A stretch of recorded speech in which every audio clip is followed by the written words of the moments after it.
Hello, boys and girls. Welcome in to the Boys and Girl Podcast with Cowboys NFL Network reporter Jane Slater and NFL Network producer Bobby Belt.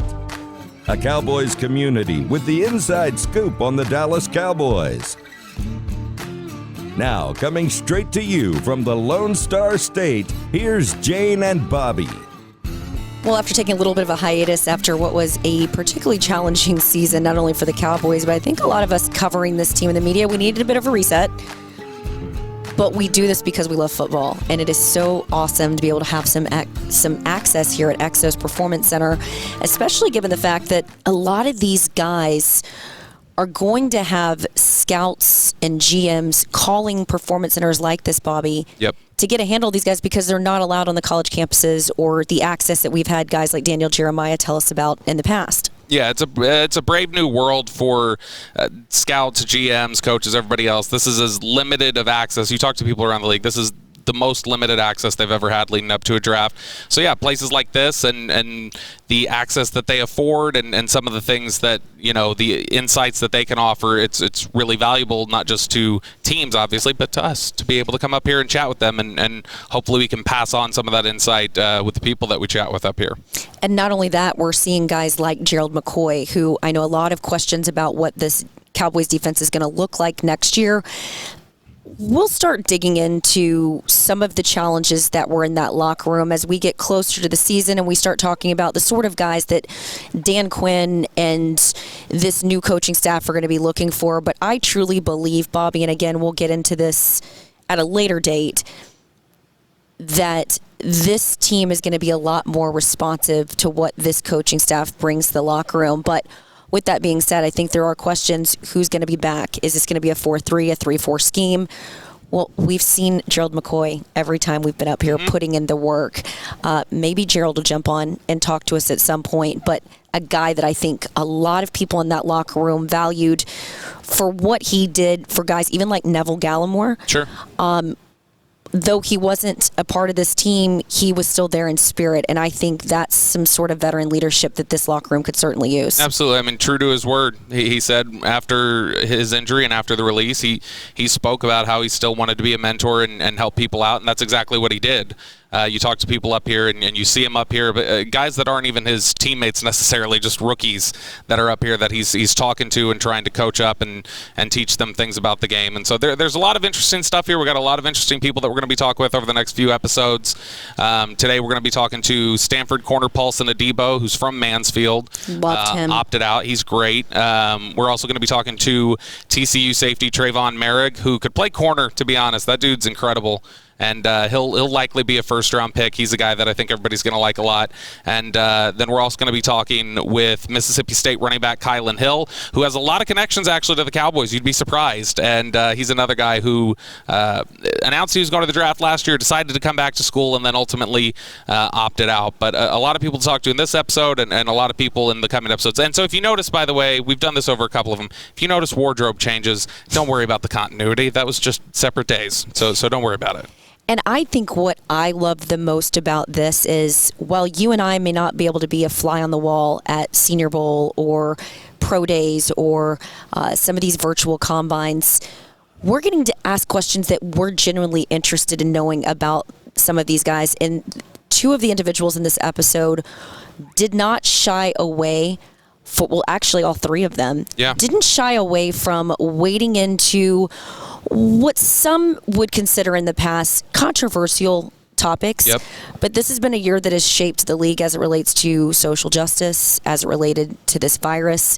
We've got guys that have opted out. What does their day-to-day look like? How did they stay engaged?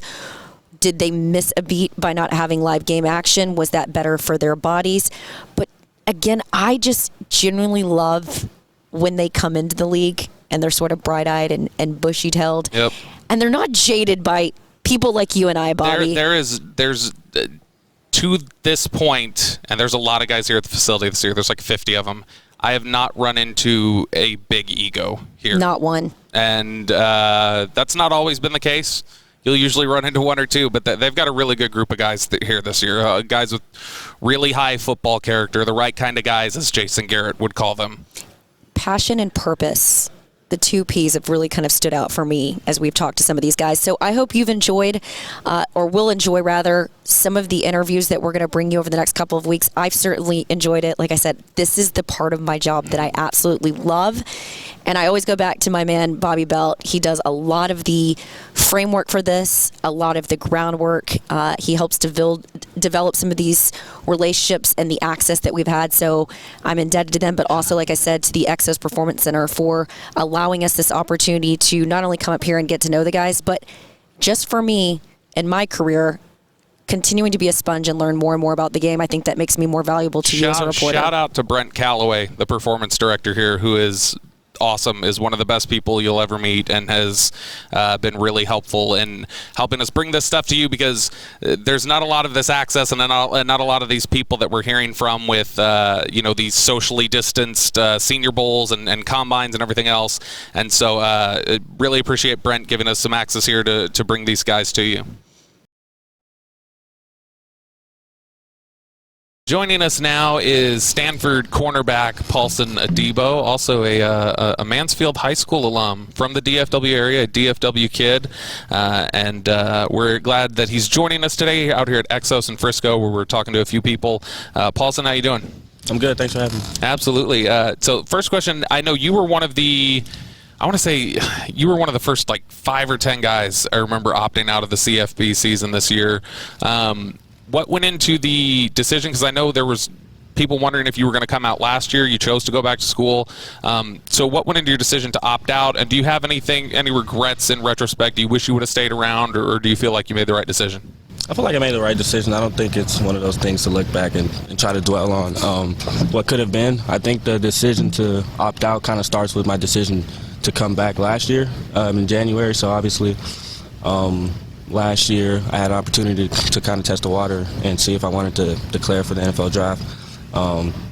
After getting like my scouting results back and stuff, I felt like I had more to put on the table. So that was kind of the main reason for coming back, to get an opportunity to up my draft stock, but also to compete one more time with my teammates and try to play for championship. And then as the season started approaching, the way things were moving, just so much uncertainty from the coaches, from pretty much everywhere, kind of nobody really giving us a clear picture of what a season would look like. And for me, somebody who wanted to come back to kind of put my best foot forward, it just didn't make sense to kind of play a season where at any moment, I can be suspended or have to miss 2-3 games. Not only that, people forget, the Pac-12 was one of the last conferences to start up. Yeah.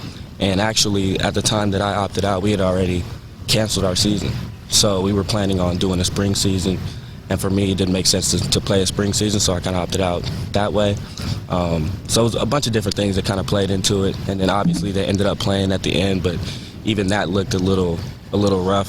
So I think it's not necessarily a thing to kind of look back and say I shoulda, coulda, woulda. For me, I made a decision and went with it. So I've been training since October. I feel like I'm in the best shape that I've been in, physically, mentally. So I'm really excited. You were one of the players that I was fascinated in talking to, because we've sort of jokingly phrased you guys the forgotten, because Right. So many guys were putting out tape. You were one of the guys that was out here grinding day in and day out, and as you illustrate it to me, I can see how it would make more sense to sort of approach this the way a minor league baseball player would, or preparing as if you're going to get the call up.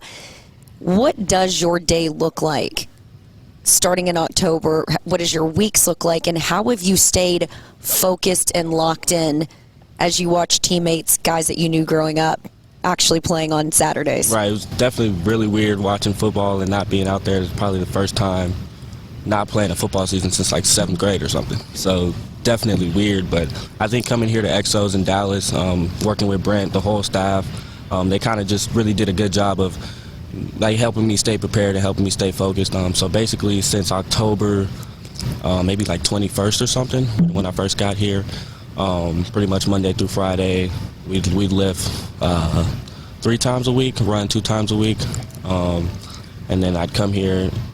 Now the schedule has kind of changed because we added some more players, but earlier I'd come in at 1, or I'd come in at 11, do physical therapy, go back, maybe take a nap, come back at 1, run, then lift, go back, do whatever I wanted to do. Usually I end up watching film or watching sometimes my team, what they're doing, but also just watching other players in general and just catching up on college football, watching league film, stuff like that. Recently, as we've added more players, the day has kind of changed, but the same kind of philosophy, Monday through Friday, actually Monday through Saturday. So 8 a.m., I do speed work, and then go back home, come back at around 11:30, do position work, go back home, come back at like 1, lift. So it's kind of a filled day, but breaks in between, so it allows me to eat and recover in between. They feed us breakfast, lunch, and dinner, so it's really a good setup. It feels sort of like he's already in OTA's training camp mode, which I would imagine is hard for college guys to make that transition. Have you had access to even players in the area, free agents and guys sort of training that you've been able, do you think, benefit from the experience of being around guys like this? Right, definitely kind of. I think in college we're worrying about a couple different things and worrying about classes. I got an exam, especially going to Stanford. It was a little tough to juggle both things, so now just totally being locked in on football is definitely kind of a weight off your shoulders and really allows you to really focus in on what you need to. So I definitely appreciate that aspect of it. I know when you talk about getting in that position work, I know you've been working with Clay Mack, who we've had on the show. He's a friend of ours and has a great reputation of helping guys kind of perfect their craft a little bit.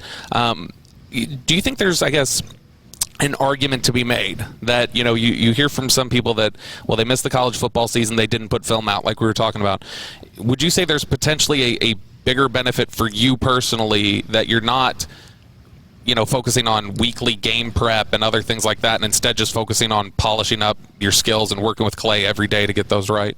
Right, I think there's a give and take. Obviously, I missed getting game experience this year, so I'm not going to count that off as being trivial. That's obviously important. But on the back end, I have been able to get a lot more technique work, a lot more mobility work, a lot more just strengthening. So physically, I feel like I'm in the best position that I've been in. I've gained like 8 pounds, so physically, I feel like there's definitely something to be said there. Having been here for 2-3 months working with Clay and kind of fine-tuning the technique and stuff like that you normally wouldn't be able to in the season. You're probably banged up, dealing with injuries. You can't really get in the extra work that you want to kind of perfect your craft. You're kind of just holding on as the season goes on. So I think in that aspect, it definitely does help to have been here working with Clay and working with Brent. And to his point, because it was such a stop-start season and it was so hard for players to get the games in and probably to be around a facility and exactly. The fact that you're sort of removed from consistent workouts, I would imagine getting tested here, wearing the mask, working out, it was a little bit easier just to stay focused and keep your body right, because even if you had been able to put out tape, how much quality tape are you putting out? Exactly. I mean, we had an abbreviated season. At a certain point, our guys were traveling on the road because they couldn't practice in their county, Santa Clara County. So just a lot of different obstacles. For them, I think it was great that they found a way to do it with all the adversity. They found a way to have a season, so I was really happy to see that for them. But at the same time, I don't know that would have been the best situation for me. But again, I don't want to kind of dwell and try to weigh them. I just kind of made a decision and went with it. Now, I remember a couple years ago, there was a guy coming out of Notre Dame named Jerry Tillery, and Jerry was considered like first-round type of talent. And there was this chatter you kept hearing about, and when you talk to people in NFL circles, they were like, he's got a lot of varied interests. And it was kind of like, okay. And it's like, what's the problem? And it was like, well, you wonder how much do they love football, because they're interested in a lot of other things. Are they completely focused on football? So, I mean, anybody who follows you on social media, which you can follow him on Twitter at Paulson A17, and on Instagram, I'm going to try to remember, it was at PAU11SON. Underscore. You were close. Damn it. Yeah, okay. But anybody who follows you sees you've got a lot of varied interests, including football. Do you think that's anything that you will have to talk about with teams or answer? Is that like, look, I'm going to need to sell you guys, I guess, on my love of football, or do you think that's unquestioned by teams at this point? I think it should be unquestioned, but if that's something that, if they have questions or whatever, like, I'm more than happy to answer them. I don't think that there's any. You guys been here every day, 5 days a week, 6 days a week. He's crushing it. You are going to get that question, though. Yeah, for sure. I think that, especially in 2020, I mean, there's just so much going on, right? And I'm working out and I'm seeing a bunch of different things going on, whether it's social justice, whether it's COVID-19, where it's a lot of different things that people really don't have the answers to, and for me, it just kind of felt disingenuous to kind of just sit back and not say anything.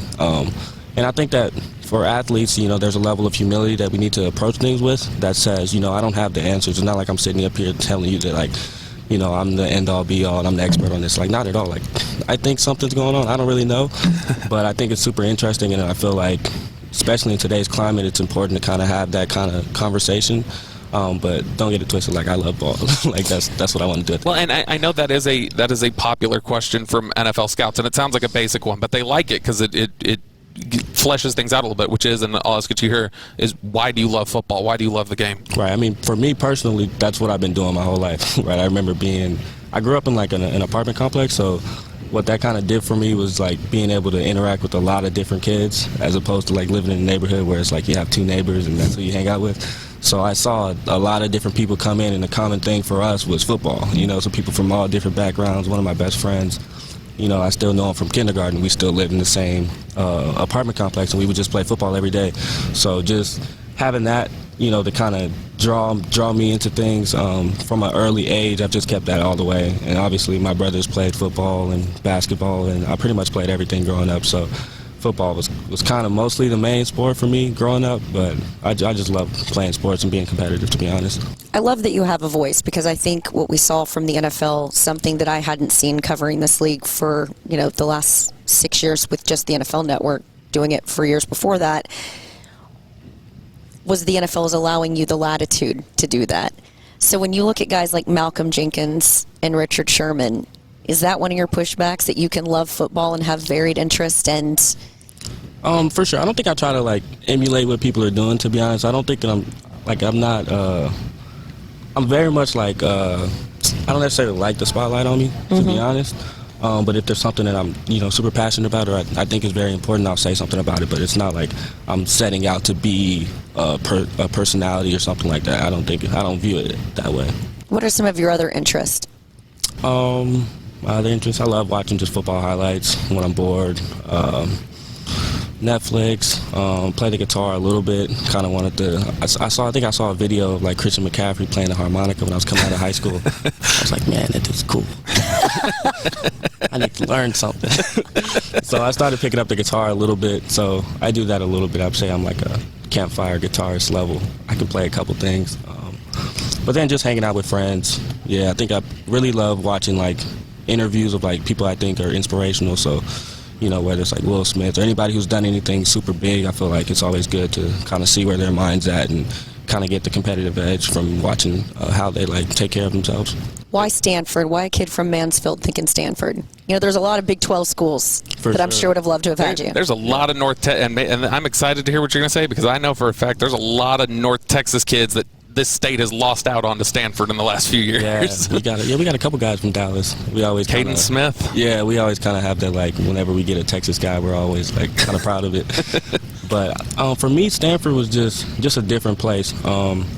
Coming out of high school, obviously I could have went anywhere. I had offers from Georgia, Notre Dame. I was committed to Notre Dame for a really long time, actually, and I really liked it up there, and I really wanted to kind of go up there. But when Stanford came, that was right around the time Christian McCaffrey was there, and they had all the hype, and just seeing that, you can go to a place like that and compete at the highest level, that was super important for me. But then going there, meeting the guys in the locker room, just a good group of guys, to be honest, and then knowing that I would still have the opportunity to compete for Pac-12 championships. So for me, it was like kind of a little bit of a no-brainer. So you're from DFW, you're training out here in Frisco near the home of the Dallas Cowboys. Have you thought any about, hey, what if I end up with Star on my helmet? Yeah, that would be cool. That would be really cool. I mean, I didn't grow up like having a team or anything. I kind of just liked teams that were exciting. So back in the day, I liked the Saints. I like. I was going to say, if it's exciting and given your age, there wasn't a lot of Cowboy fandom, I wouldn't guess. Well, I think fantasy football's had a lot to do with this. I've argued that fantasy football has sort of taken away that the kids that grew up, or you follow players instead of teams, right. Or the city you lived in would get blacked out of certain teams that you were a fan of. Now you have access to, NFL Game Pass. There's your plug. Obviously, fantasy football. So I think you follow players, right? Yeah, exactly. I think just any team that was exciting for me, I kind of followed growing up. So I never had like a specific team, but it would be cool to play at home for sure. What type of locker room culture would make sense for you? Honestly, I think that I could fit in any locker room. I never, even here, obviously I'm around, there's different kind of guys, people from, from SEC, from the Big 12. I think one of my strong suits is like I've had the opportunity to interact with a lot of different people. And that's one thing that Stanford did do for me, I think, was having, one of my best friends is from New Hampshire, one of my other friends is from Arizona, like Florida, just guys from everywhere. So I don't think that I have a problem interacting with anybody, to be honest. Okay, so because I know that you're such an intriguing guy away from the football field, there's a few get-to-know-you questions that I got for you. You ready? Do it. Yeah. All right, cool. So I know you played basketball growing up, including at high school. Pretty good too, yeah. So I love this guy. Look at that. Yeah, no, I love his confidence. He's got the swagger. So rank Kobe, LeBron, MJ. You're asking him this question on Kobe Day. I asked this. That's wrong, man.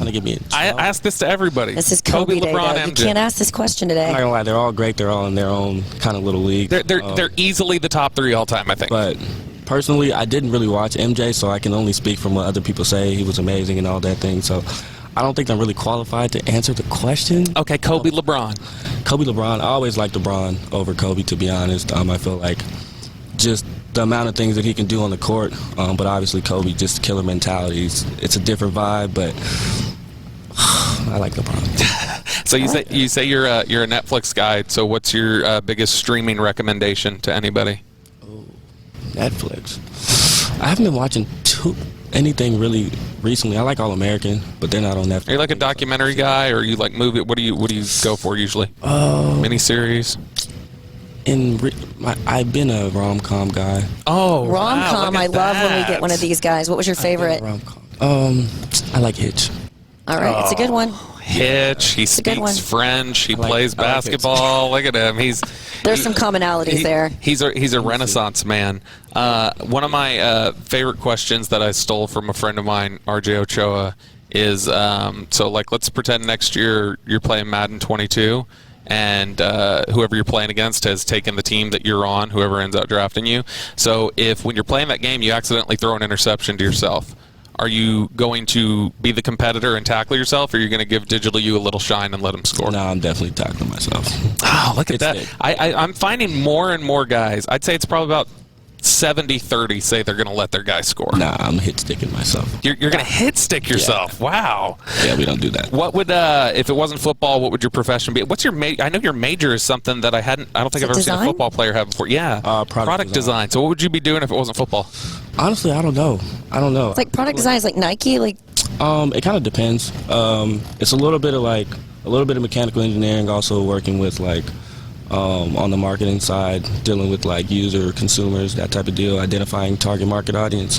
It's kind of smart if you think about it in sports. Yes, I think to be honest, bases. Yeah, I think going to Stanford, but also playing sports, I think that the network that I have now, especially becoming a professional athlete, like it'll give me a lot of leeway to kind of interact and contact a lot of different people. So honestly, I don't really know what I want to do, but I know that like given this platform, I really want to help people.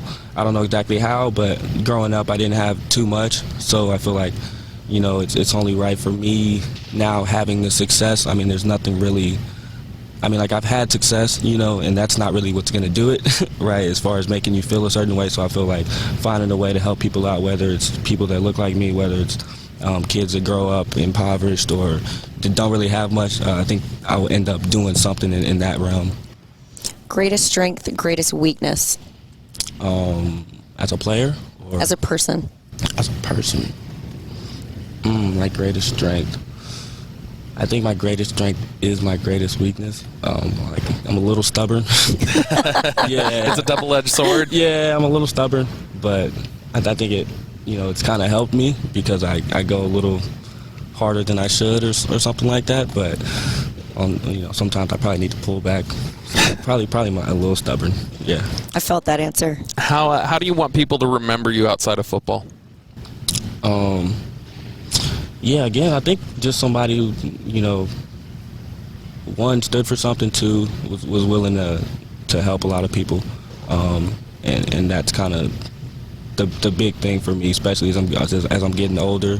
That's seeming like that's the the path to go on, to be honest. And again, it's like everybody moves at their own pace, but after having success on a couple different levels, you start to realize what really matters. So I think just having a positive impact on people. When did you know you were special at this particular sport?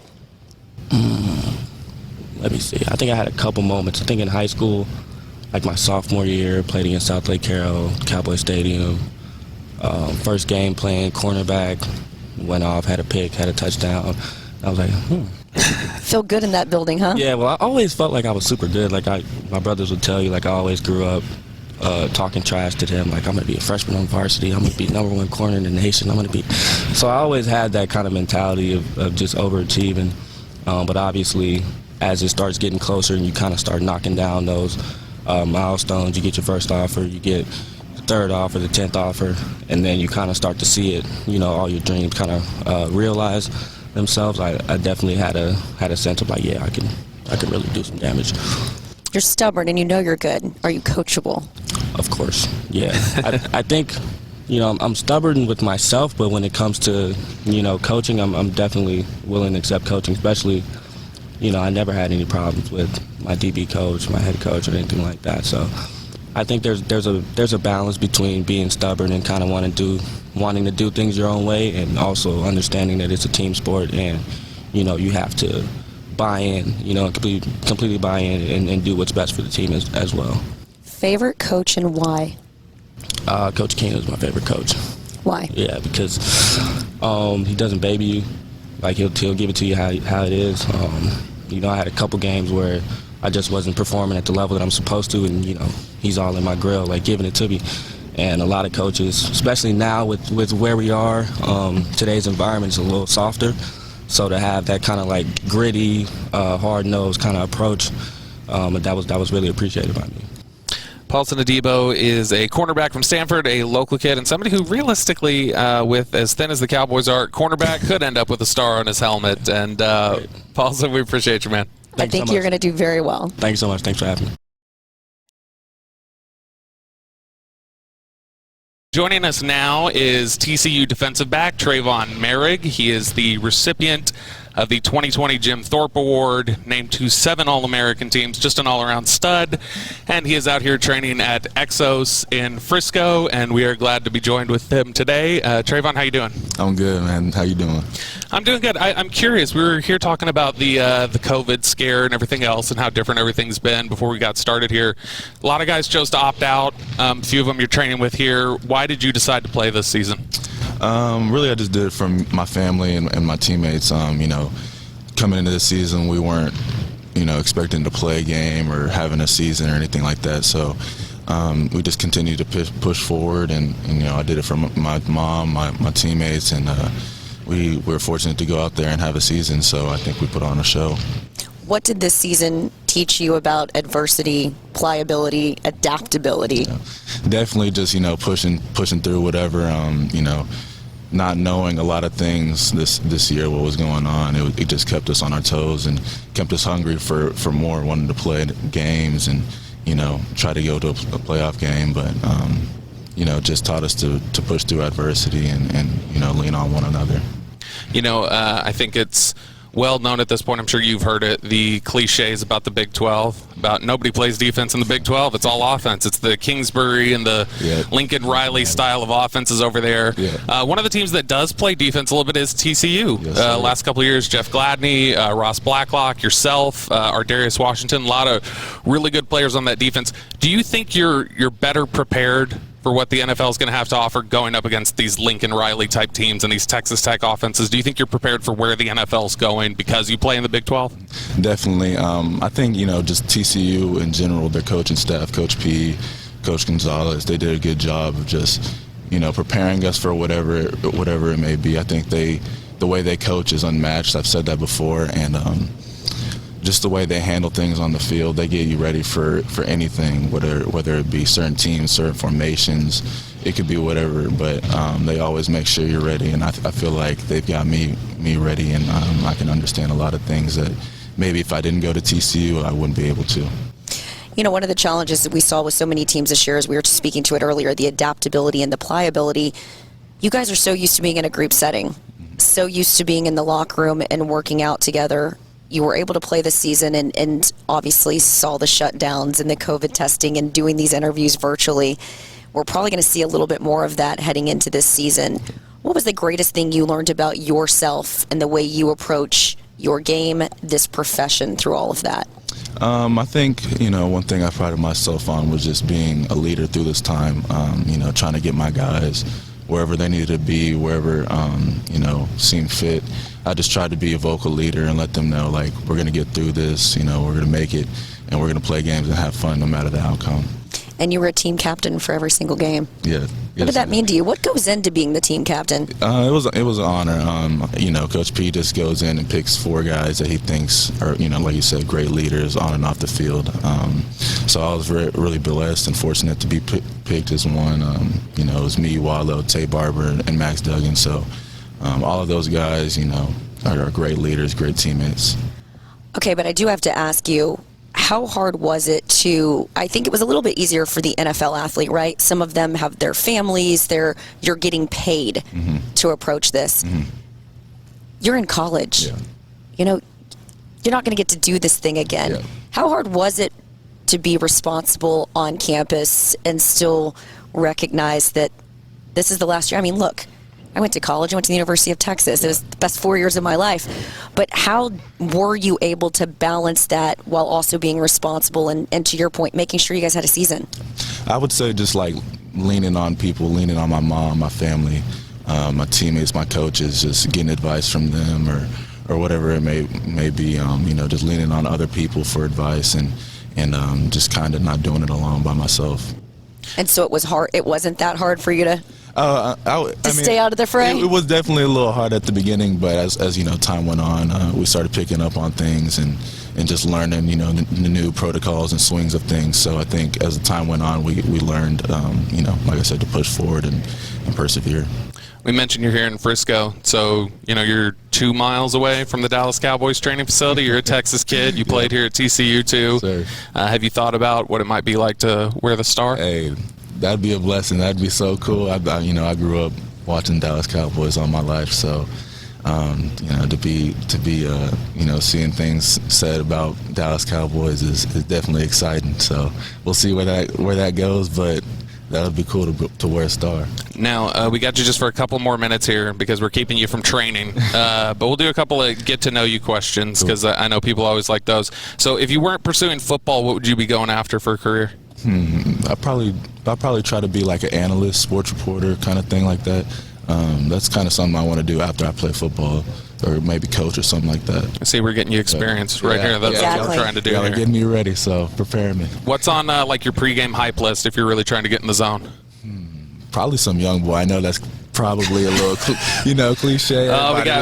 We got basic Trey Moehrig here. Hey, but I could throw on a little R&B. All right. A little R&B too. But. Still, one of my favorite answers to this was Randall Cobb, "Kiss from a Rose," Seal was one of his pregame. That's such a bizarre. I remember it was like a Batman. I think it was Devin Asiasi from UCLA last year.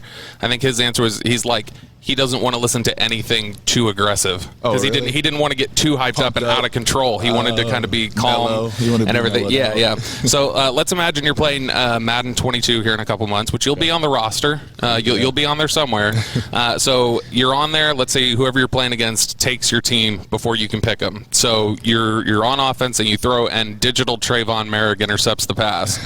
So are you going to let him score, or are you going to be ultra competitive and tackle yourself? Man, I might let him score. Just get a little shine on? Just to boost the stats up a little bit on the game, might make it look good. I remember Kylin Hill said if he was playing against himself, that he said he'd get 12 sacks that game. He's like, I wouldn't even block the guy. No tight end over there. He's like, I want to let myself shine. Oh, yeah, let him rank up the stats for sure. He's trying to have fun with you, but of course I'm a hard-nosed reporter, so there's going to be all sorts of questions that are going to come up for you at Combine, and I imagine they're going to be a little tougher because they're going to be virtual. So Definitely. It's not like you're in the same room with some of these guys. One of the situations that came up with TCU, obviously, was during Black Lives Matters, the allegations against Coach P and what was said in the locker room. Mm-hmm. Being a team leader, without getting into the weeds on it, how was that to navigate and keep that group together with heightened emotions, because you're going to have that during a football season. A coach is going to fall out of favor with the players. We've seen it happen in the league. What did you learn from that situation to navigate that, where you're not isolating teammates, you're trying to understand where they're coming from, but also trying to keep that locker room together? I would say it was definitely hard at first, like you said, emotions were raised, everything like that, but we kind of came together as a team, came together as a senior leadership council, met many times and just talked about the issue. We just kind of came out with, we know where Coach P's hard at. We know what kind of guy he is. Was he wrong? Yes. Not taking that away. But I know the kind of person he is. I know, what he's about. I know how much he's invested in all of us. So for that to happen and for his reputation to go down the drain, I just didn't think it was, the right time. So we met as a team, we handled it and just left it in the past. Some we're going to remember, we're not going to forget, but we moved on as a team and continued to play this season. How hard is that as a young man, though, that's getting ready to go off to the draft? I think a lot of guys worry about, well, if you say the wrong thing or you rattle this coach, how's that going to affect me in the draft? And you're talking to a guy who's been in the league forever or has contacts with the league forever and has been a head coach. How hard was that to go to a man and say, listen, as a locker room, we feel like you're wrong, but this is our moment to give you a teachable moment, very similar to things that you've done for us as a coach? Yeah, definitely tough. But like I said, I think it just comes down to being an honest and, good person, genuine person, because we're all learning, and it's not just, one side or the other. Everybody's learning every day. So that's kind of the approach we took towards him, was like, we understand you messed up, but, we're all learning. We're going to get you, back on your feet and try to play a good season.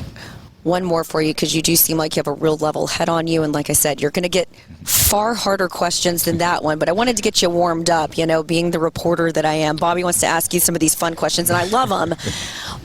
But what do you bring to a locker room? You're not going to be able to get into a room, shake a lot of these guys' hands, and I think a lot can be said about, you've got this energy and this light about you that I think would serve you well if you had scouts and GMs in the room.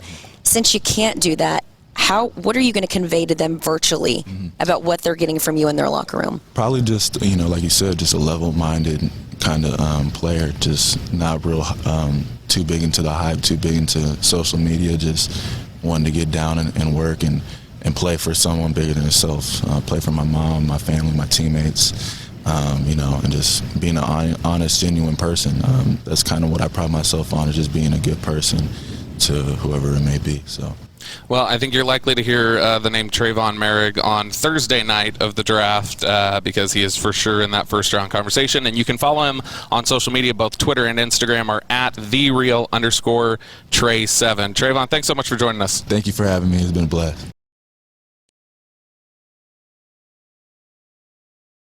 Joining us now out here at EXOS in Frisco is Mississippi State running back Kylin Hill.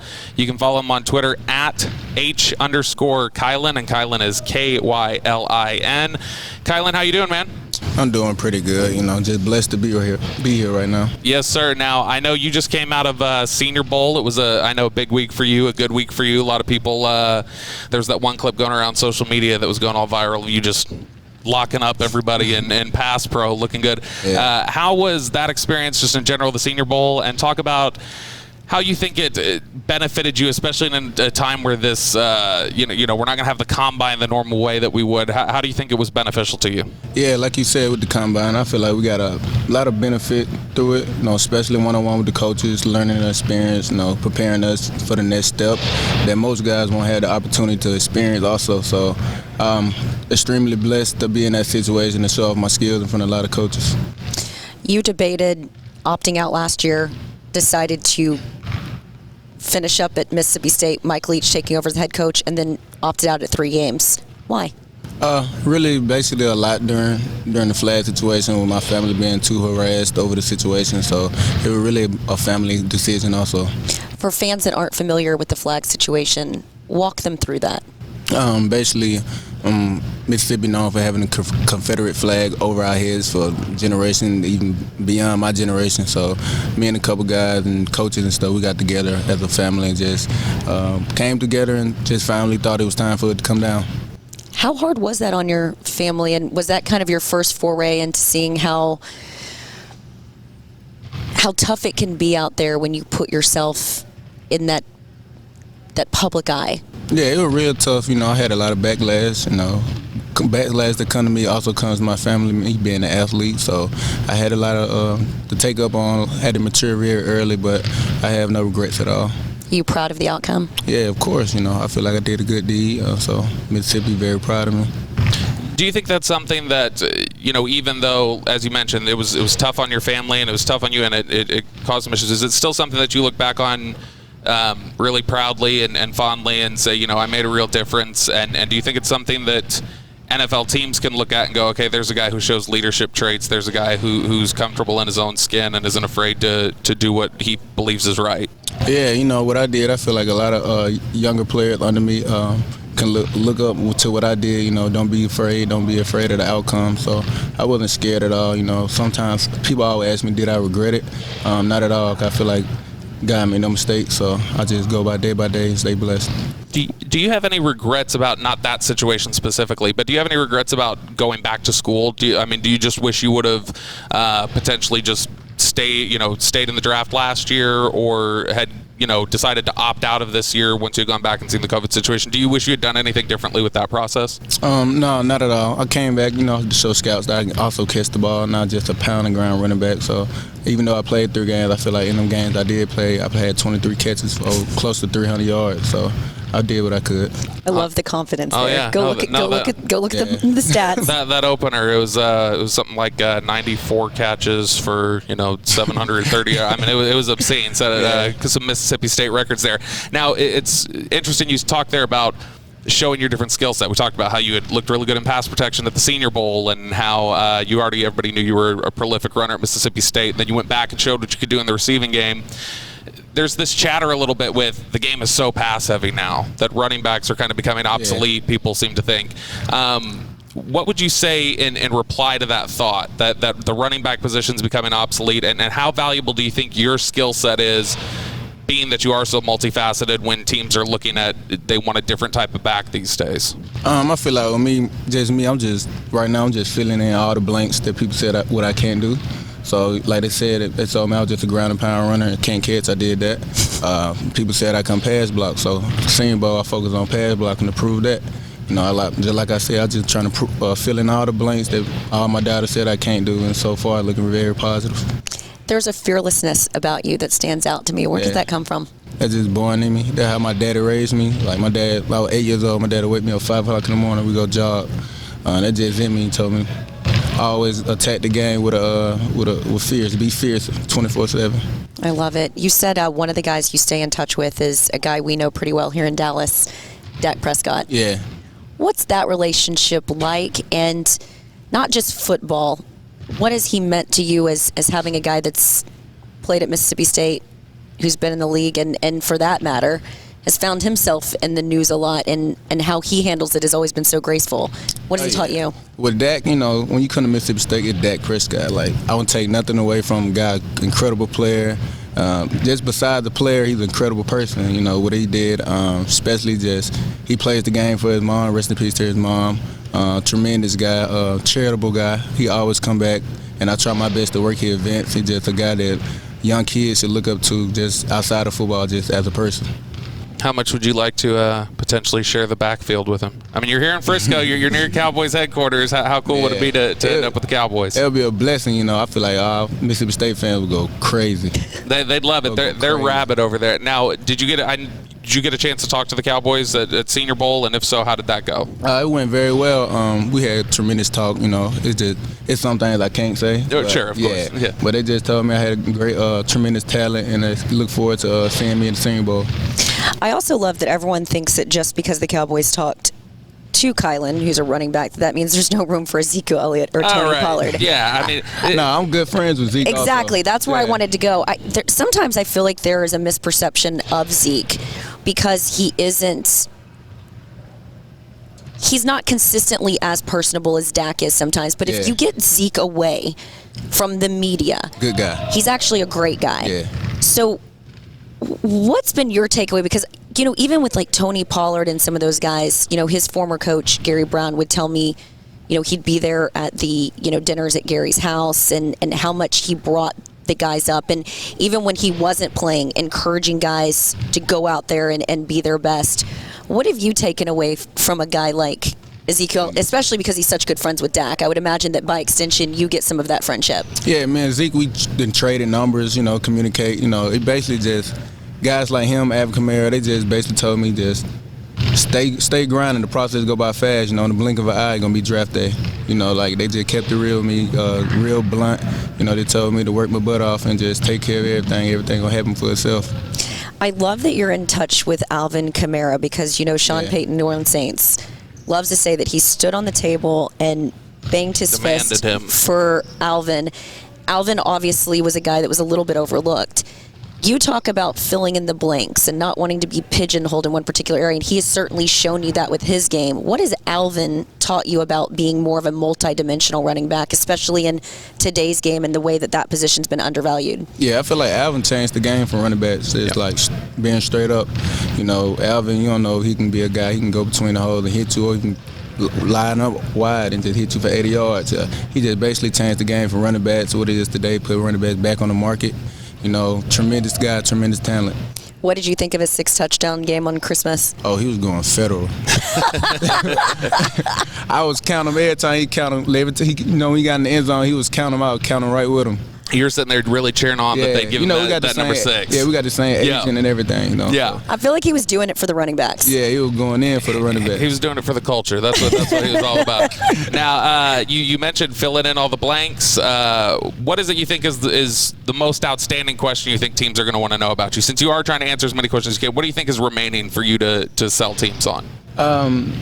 Basically, I don't know, so I just wait for the next challenge. Whatever rep, whatever drill they want me to do, I'm just trying to master it. Now, let's do some get to know you stuff. I do want to ask him one other thing. I love this notion that your dad was getting you up at such a young age to run at 5 in the morning because, like I said, I'm sitting here and we talk to a lot of guys. And I've talked to a lot of guys over the years, but there is this fearlessness about you, and there is also this. You seem very intentional. Are you into certain books? Are there certain guys or documentaries that you're into? Like, where else do you get some of your inspiration? Basically, just being from Mississippi, underrated all my life, so it's a fuel to the fire. Love it. Now, if you weren't, as we ask some of these get-to-know-you questions, if you weren't pursuing football, what would you be going after? You're a psychology major, right? Yeah, I'll be what y'all doing. This I love is it. media? Exactly what y'all doing. There you go. All right. And I want to ask you about that, too, because I do think that if you're into psychology, it helps you a lot as a reporter. I highly recommend the book that I've been reading is The Laws of Human Nature by Robert Greene. Got you. It's Bible thick, but it really helps you understand people and their motivations. And so I think if you obviously pursue psychology, you're interested in that stuff. We've watched Cameron Jordan and Mark Ingram do their podcast during the season. Is that something you'd be interested in doing? Is because we've seen so many players that are able to sort of start writing their media career early. Could you see yourself doing that, and who would be your ideal co-host? I'd see myself doing it. I feel like I communicate very well. Co-host-wise, I don't know. It can be, let's do a current player and a past player. Or somebody you're training with, maybe. Yeah. You got here. Is there anybody here who'd be real dynamic with you here that you're training with? I had to say Jay Adams. There you go. Jay Adams and Jamar Chase. Oh, Jamar. There you go. Yeah. See, people think Jamar quiet. Jamar ain't quiet. Who is your ideal interview? Like for us, we got T.O. Yeah. I mean, I grew up the biggest T.O. fan. So did he. I still have a T.O. jersey. That was for us like our biggest get on this show, and we've interviewed a lot of people. Yeah. But T.O. was huge for us because I had so many questions. Who's your one person that you would absolutely have to book on your podcast? In today's NFL right now? It could be anybody. Football or otherwise. Oh, that's a good one. I had to go for today. I had to go with my former teammate, Jonathan Abram. Oh, there you go. John is. I love that. John is one. I remember I interviewed Jonathan over at MJP 2 years ago, and it was the funniest thing. I remember I was talking to everybody. Asked about like hey, what do you think about the Dallas area because they're here training? It's like, what do you think about it? And they're like, oh, it'd be great to play for the Cowboys. When I asked him what do you think about playing for the Cowboys, he's like, well, I really like the schools out here. I got a kid, and so like it'd be a good place to raise it. Like he didn't have anything to say about football. It was all about like, oh yeah, the school systems are good over here, and there's a lot of parks. He's approaching it like a job, like he's going to sign with Amazon. Great school district for the kids. I remember Dane Brugler from the Athletics said that and you may be able to speak to this. He said teammates used to kind of joke with him that he was the grandpa on the team. That he acted like he was 40 years old almost. John, a great teammate, an energy guy for sure. Oh yeah, an enforcer. That's a guy that's a guy who's got some attitude. Now, when you look at in terms of like, are you a Madden guy? You play? Yeah. All right. So next year you'll be in the game. If somebody happened to grab the team that you play on before you could get to it, and you've digitally got this crease where he's about to go for 80 yards. Are you tackling yourself, or are you going to let yourself get some shine? I'm let myself get the shine. You're just going to score. Yeah. I don't care what my overall is. I'm putting myself in the game as the starter, point blank, period. Just go stack it. You're going to go for the 7 touchdowns. Yes. You're going to pass Alvin. Oh, 8. 8. Where's the tat over there? The 8. I got it right here. So yeah, he's got the 8. I love there we that. go. That's perfect. Now, when it comes to, would you rather, this is one of the things that I always like to ask people, would you rather live without music for the rest of your life or TV, movies, streaming service type things? TV, movies. You'd rather keep the music? Yeah. What's like the big pregame hype song?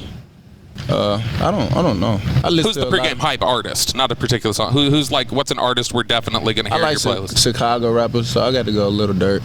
Oh, okay. All right. Not like old school Chicago. I thought he was going to say literally Chicago, and I was like, oh my gosh, he's an 80s savant. Yeah. I've now become your biggest advocate. She thought you were still going to be one of your big advocates, but she was expecting Peter Cetera. I was so excited. I was like, what? Like vibe in Chicago. Have you watched the YouTube channel where it's the young guys that listen to the 80s music and the throwbacks, and they're like like teenagers. They've never heard it before, and like, oh man, it's like Phil Collins, like in the air, and that thing, man, that hits. Yeah, that's it's one of my favorite YouTube channels on the podcast. Kylin, you can do that. Like Kylin reacts to 70s music. Oh, that's a good. We can see where you'd fall down on that. Now, because we've talked about such a outspoken guy and somebody who cares a lot about how things go off the field. How would you like people to remember you outside of the game of football? Just a guy who didn't back down for anything. A guy that spoke his mind. A guy that's truthful about a lot of things. Some people may not like it, but that's how I approach the game. Very hard-working guy. Do you think it's important then that you go to a locker room that lets you be you? In other words, I cover a lot of teams where the coaches themselves say, we just want our guys to be our guys. And then there's other locker rooms where sort of toe the line. Where would you, I feel like I've got an idea of it, but what would be most natural for you? I mean, I get it. Look, wherever you get the call is where you ball. But a locker room with a lot of fun guys in there, it'll be amazing. But then again, I know that it's a business also. So if you want to go in the locker room with it all serious and everything, I'm gonna do my job. That's my job also. I see him in New Orleans. I feel like he's got like a whole New Orleans vibe. He'd be perfect there. Kylin Hill, you can follow him on Twitter and look for that podcast where he reacts to Peter Cetera, Chicago, Queen, all the 70s music. You're gonna love the way he hits those power ballads, Kylin. I'm telling you. He's great. He's smooth. Yeah. You can follow Kylin on Twitter at @H_Kylin. Yes. Kylin, we appreciate you, man. No problem, man. Thank y'all.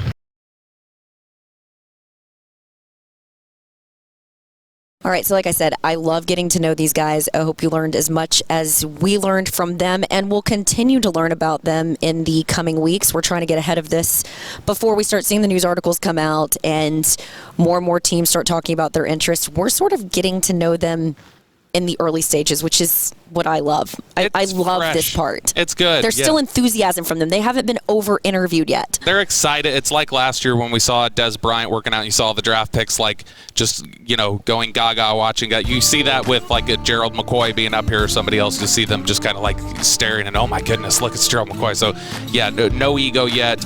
Next episode, we've got some good interviews for you. We're going to be talking with Peyton Turner from Houston. Love who, him. Has the wingspan of a car bar with its doors open.